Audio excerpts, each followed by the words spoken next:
Bonjour, bonjour, vous allez bien? Aujourd'hui, je vous propose un concept inédit sur YouTube. Évidemment, aujourd'hui, on va parler d'un thread d'horreur. Et ouais, je sais, ça vous a manqué. Bref, moi, ça m'a un petit peu manqué parce que quand je vais sur la route du travail, j'aime bien avoir un petit thread d'horreur ou avoir des petites histoires, des choses comme ça. Voilà. Parce que je suis en manque de concentration et j'ai besoin de ça, en fait, pour vivre et pour avoir un bon trajet. Voilà. Et bien, j'espère que pour vous aussi. Et c'est pour ça que mon concept est là. Mon concept qui n'est pas du tout inédit, mais le titre, oui, je l'ai appelé directement. Mais quelle horreur! T'as vu ou pas? T'as vu ou pas? Bref. Tout de suite, on se retrouve avec le jingle.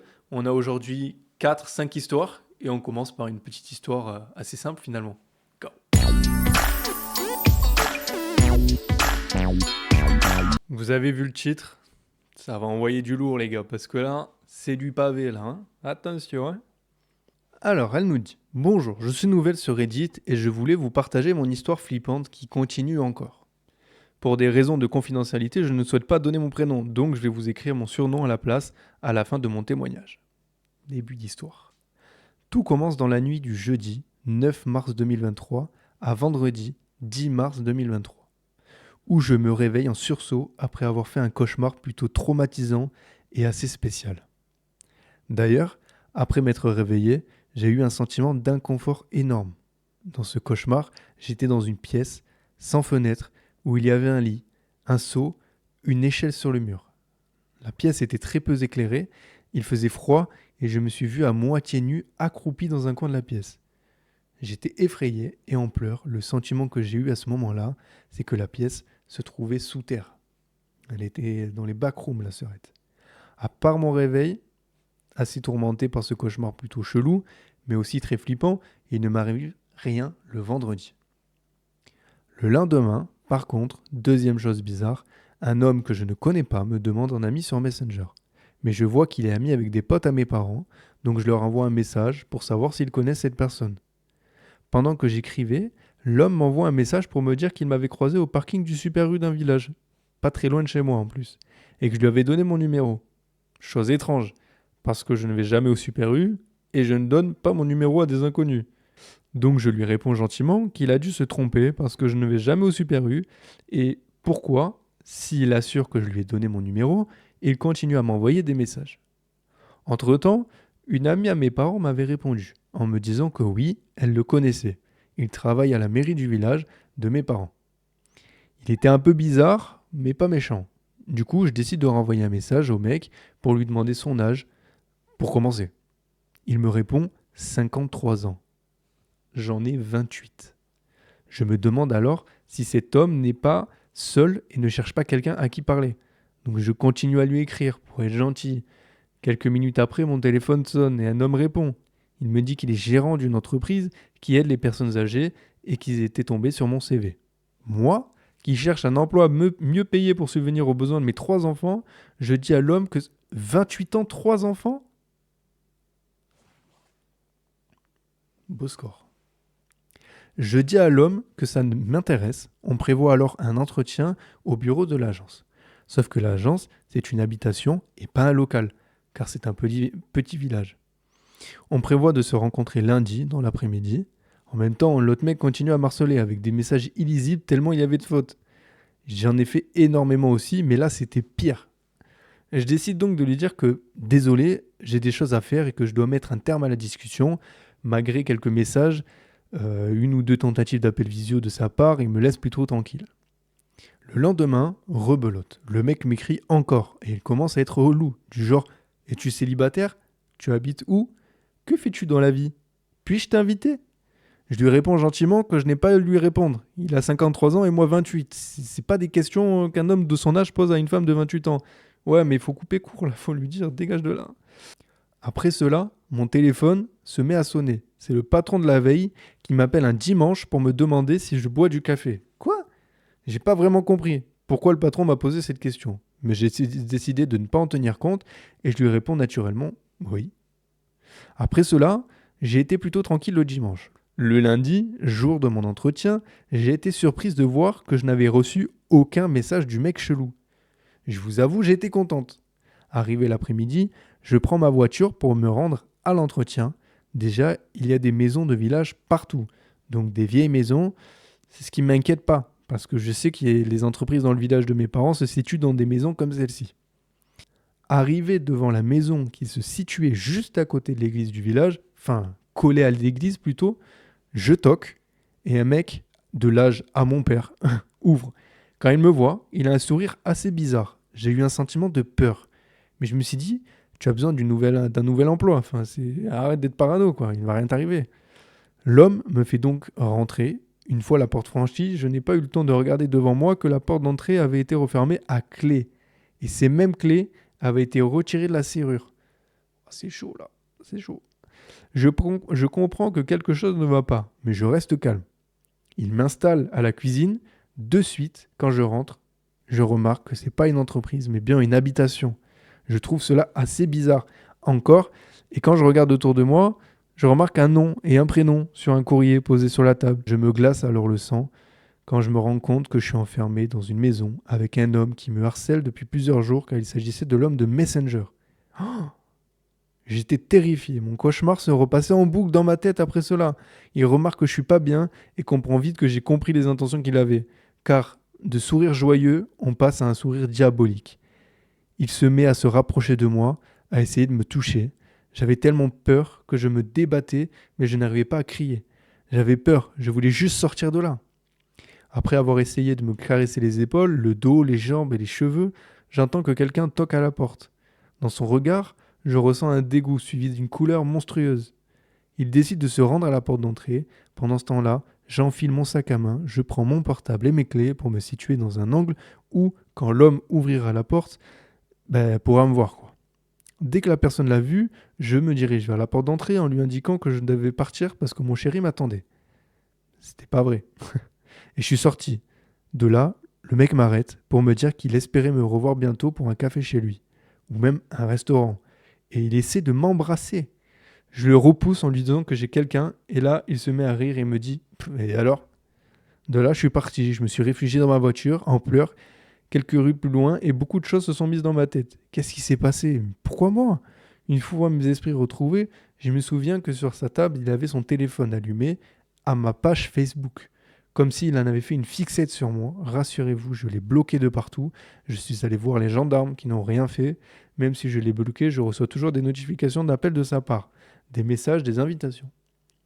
Je me demande aujourd'hui ce qui se serait passé si une personne n'avait pas toqué à sa porte pour me permettre de m'échapper. Le rêve que j'ai fait était-il prémonitoire? Aurais-je dû finir dans une cave où j'espère que cet homme va...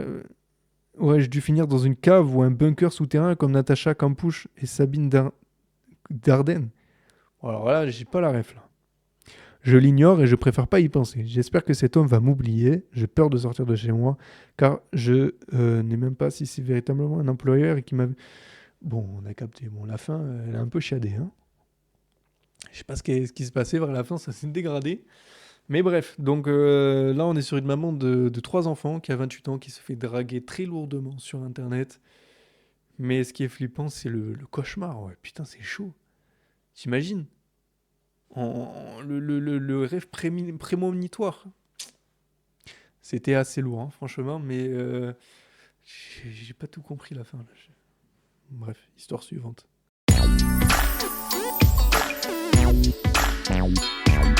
Let's go. Salut à tous. Je viens partager une histoire vraiment flippante qui m'est arrivée et je pense qu'elle va vous donner des frissons. C'était en Slovénie, il y a 4 ans, et j'étais dans un camping immense, mais très mal organisé. Il fallait marcher environ 10 minutes pour arriver au sanitaire, et il fallait aussi traverser un petit bois qui devait faire 700 mètres et qui n'était pas éclairé. Évidemment, il n'y avait qu'un seul sanitaire dans ce camping. Le 3e soir passé dans ce camping, il était un peu tard, on va dire 21h30, et après avoir passé une soirée au coin du feu avec ma famille et être allé me coucher, je suis sorti du van familial pour aller au sanitaire. J'étais morte de peur, surtout que j'avais 13 ans à l'époque. Je marche avec ma lampe torche de mon téléphone et une fois arrivé à l'entrée du petit bois, je prends une minute à me décider si j'y vais ou pas. Parce qu'on rappelle, le petit bois fait 700 mètres dans le noir, t'as 13 ans, je n'y vais pas. Petite précision, Je ne parle pas un mot de slovène et mon frère avait refusé de m'accompagner, du coup j'étais seul en terrain inconnu. Quel fou ce frère. J'avance dans le bois et au bout de 2 minutes de marche, j'entends une branche qui craque. Au début je sursaute, mais je me rassure parce que je me dis qu'il y a énormément de chiens dans ce camping et que leur maître ne les attache pas. Bah même si c'est un chien court, moi je déteste ça là, dans la pleine nuit là. Bref, juste après ce bruit, j'entends des pas. Donc j'accélère en continuant de marcher tout en me disant que si je cours, le chien va me courir après. Bon, ce qui serait horrible sachant que j'ai plutôt peur des chiens. Ah voilà. Mais je me rends vite compte que les pas ne ressemblent pas à ceux d'un chien. Alors je me retourne et mon cœur s'arrête. Derrière moi, dans le noir, il y a un homme. Je sais que ça peut paraître normal dans un camping, mais cet homme n'était pas un campeur. Il était habillé en habit de travail, comme pour un chantier, ce qui était logique, encore une fois, car il y avait un chantier pas loin du camping. Ouais, mais là, ma belle, il est 21h30. Mais les ouvriers dormaient dans les préfabriqués à côté du chantier. Ouais, voilà, c'est ça, ils dorment dans les trucs juste à côté. Il était sale et me regardait fixement avec un petit sourire malsain. Je regarde cet homme et là, je ne crie pas. Juste, je me fige. La peur m'empêche de bouger ou de crier.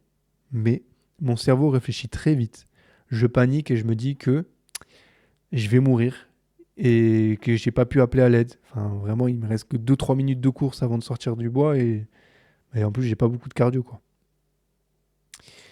Pendant que j'essaie de me convaincre de me mettre à courir, l'homme reste immobile et me fixe. Je remarque à ce moment-là que dans sa main, il y a une masse qui sert à abattre les murs dans un chantier. Tu le remarques que maintenant. En voyant ça, j'ai l'impression que je vais m'évanouir et mon corps passe en pilote automatique.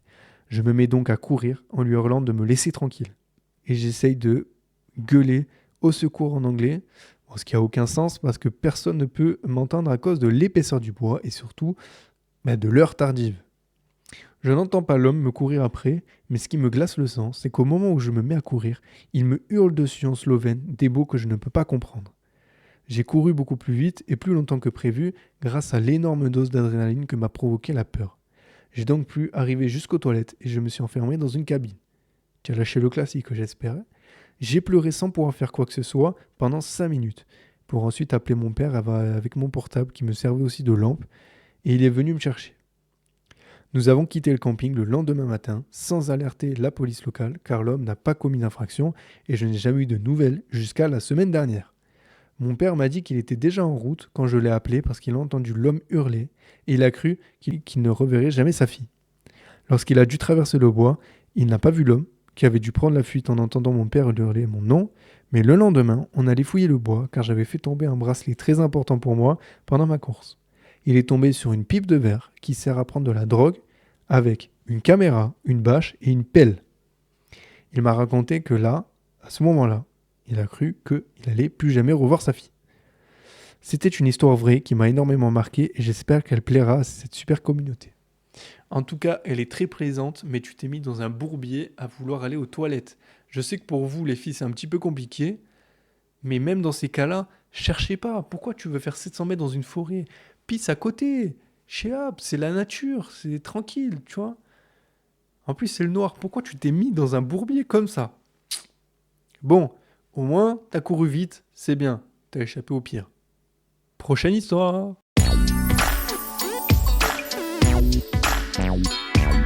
Celle-là est un petit peu courte, mais ça va faire le taf. Bonjour, bonsoir. Il est bientôt 4 heures du matin quand je commence à écrire. J'arrive pas à dormir et j'essaye depuis 23 heures. À chaque fois que je ferme les yeux, d'un seul coup, je suis figé et je suis dans une espèce de semi-sommeil, au début de gros bourdonnements dans les oreilles. Puis ça se calme et j'entends tout autour de moi, comme si j'étais dans une sorte de bulle. Je me retrouve dans un appartement que je connais pas, aucun meuble, et il y a une fille qui vient. Parfois c'est un mec. Et les deux me parlent de trucs hyper bizarres. Au début, ils sont gentils, mais ils deviennent de plus en plus agressifs. J'arrête pas de me réveiller en sueur et en pleurs. Je tremble et je m'entends dire crier plutôt des choses comme « Mais ferme ta gueule, sors de ma tête !»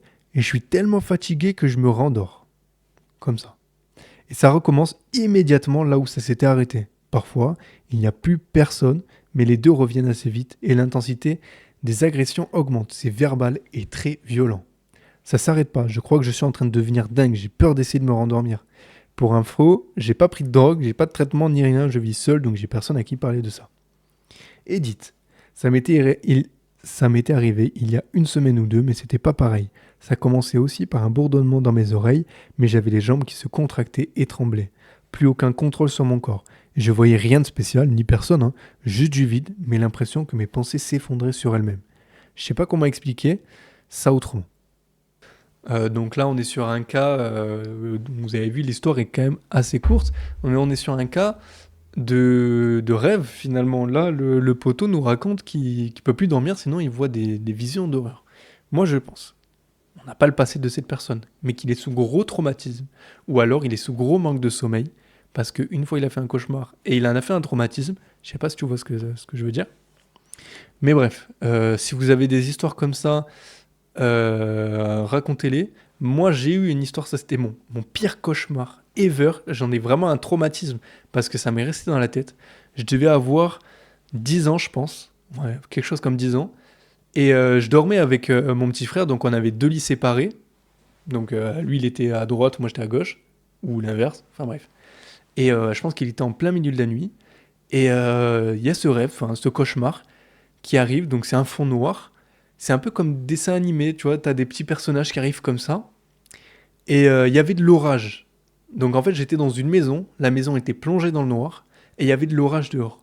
Et à un moment, t'as une porte orange qui s'ouvre. Il y a quelque chose qui rentre, qui ressemble un petit peu à un fétiche de Caraba la la sorcière dans Kirikou. Et il arrive comme ça faisait un petit peu un visage d'horreur, mais tout en 2D, donc finalement c'était un peu enfantin. Et il arrive, et dans le rêve, il chope la jambe de la personne qui, je pense, devait être moi dans le lit, et la lève comme ça. Donc j'essaierai de vous faire un petit dessin, ou je sais pas ce que je vais faire, mais en gros, moi j'étais sur le lit comme ça, ou enfin l'enfant, et là il y avait... donc ma tête est là devant, ma tête est ici, enfin là au bout des doigts, et la jambe, elle se lève comme ça. Donc il me la tire. Et là, je me réveille en cauchemar et tout ça. Et c'est là où le traumatisme est puissant. Je me suis réveillé avec la jambe en l'air. Donc c'est-à-dire que dans le rêve, je voyais qu'on me tirait la jambe. J'arrive pas à le faire. Qu'on me tirait la jambe comme ça. Et quand je me suis réveillé, que j'ai ouvert les yeux, j'avais l'impression d'être tiré et d'avoir la jambe en l'air. Enfin, j'avais la jambe en l'air.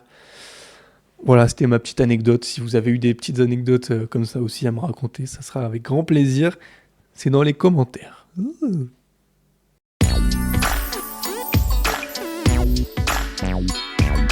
On est sur l'histoire suivante qui, là aussi, est un petit peu longue, mais c'est bien, on varie un petit peu les intensités. Qu'est-ce qu'il me raconte celui-là? Bonjour à tous et à toutes. Bonjour à tous et à tous. À tous et à tous. Bonjour à tous et à... Bonjour à tous et à toutes. Je viens de Martinique, une île française dans les Caraïbes, et je vivais chez mes parents, au bord de mer. À cette époque, j'adorais jouer sur la PS4. Pour mettre dans le contexte, ma maison était scindée en deux parties. La maison principale, et un peu plus loin, une deuxième petite maison avec un étage où il y avait la cuisine au rez-de-chaussée, et une chambre d'amis au premier étage du coup. Entre les deux maisons, il y avait un grand deck qui séparait les deux bâtiments. La chambre d'amis était l'emplacement où nous avions installé la PS4 pour jouer tranquillement. Voilà pour vous situer. Maintenant, passons à ce qui m'est arrivé en cette année de 2017. Il était très tôt dans la matinée et le soleil ne s'était pas encore levé. Je souffrais d'une insomnie qui m'empêchait de dormir sur mes deux oreilles. Ainsi, me venait l'idée de prendre la clé qui me permettait d'ouvrir la fameuse chambre d'amis, me levant tranquillement de ma chambre pour ouvrir la porte de la maison. Le noir apaisant de la nuit me paraissait différent que d'habitude, comme si l'air était devenu écrasant et bien trop silencieux. Mais qu'importe, moi tout ce que je voulais c'était lancer la play pour taper des parties tranquilles. Des parties de quoi? C'est ce qu'on veut savoir. J'ouvrais la chambre d'amis, puis la cuisine, car j'avais un petit creux. Erreur de ma part, je laissais les deux portes non fermées à clé pour que si quelqu'un d'autre se levait, il n'ait pas à attendre que je ramène les clés.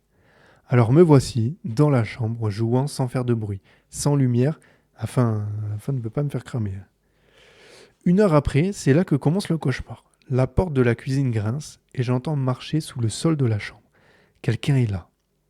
Dans mon esprit, il s'agit de mes parents qui seraient réveillés pour partir au travail. Alors, je me stoppe, je ne bouge plus, je ne respire plus, car le plancher est fin et j'entends un tiroir qui s'ouvre et qui se referme. Le frigo aussi, mais je pense toujours qu'il s'agissait de mes parents. Soudain, j'entends comme un bruit de verre, mais pas comme quelque chose qui se casse, mais plutôt qui se percute, et le son s'arrête. 30 secondes après, les bruits de pas semblent sortir de la cuisine et venir vers l'étage. Et, comme je l'ai dit juste avant, la porte n'est pas fermée à clé. Je tétanise complètement, à l'idée que mes parents me passent un savon et ne bougent plus en attendant l'inévitable. Donc là, ouais, vraiment, elle est en train d'attendre ses parents. La porte s'ouvre doucement et de la porte, à moitié ouverte, apparaît la tête d'un homme très grand qui lance un regard stupéfait, comme si c'est lui qui était terrorisé par la situation. La scène va durer au moins 10 secondes où cet homme va tourner ses yeux dans tous les sens, comme si la folie s'était emparée de lui. Et là, j'explose. Dans ma tête, je ne pense qu'au fait qu'un des tiroirs de la cuisine a été ouvert, et je sais pas lequel. J'ai peur qu'il ait pris un couteau et que je ne puisse plus m'échapper. L'espace va s'arrêter autour de moi et les veines de mon crâne me pressent la tête. Mais l'homme ne bouge pas, et moi non plus. Puis, il bouge, mais referme la porte en la claquant et part dans une course effrénée dans le bruit du gravier qui compose le petit chemin menant à la maison. Je me retrouve seul, assis, ne voulant pas croire ce qui venait de se passer. 5 minutes après, je trouve enfin le courage de sortir de la chambre et je descends dans la cuisine. L'homme avait sorti du lait et des céréales et avait ouvert le paquet. What the fuck? Mais what the fuck? Ah ben...